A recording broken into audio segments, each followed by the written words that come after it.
In this video, I'm going to show you how to export your DeepSeek chat to PDF using updated 2025 method.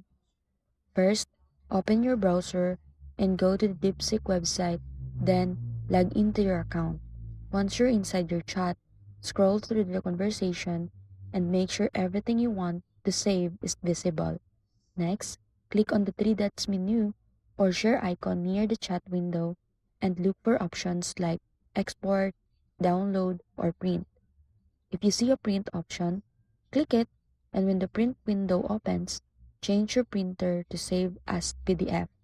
Then, choose your file name and click Save to download chat as PDF to your device. If you don't see an export button, you can also use the simple shortcut by pressing Ctrl plus P on Windows or Command plus P on Mac. And again, select Save as PDF as your printer. And that's it.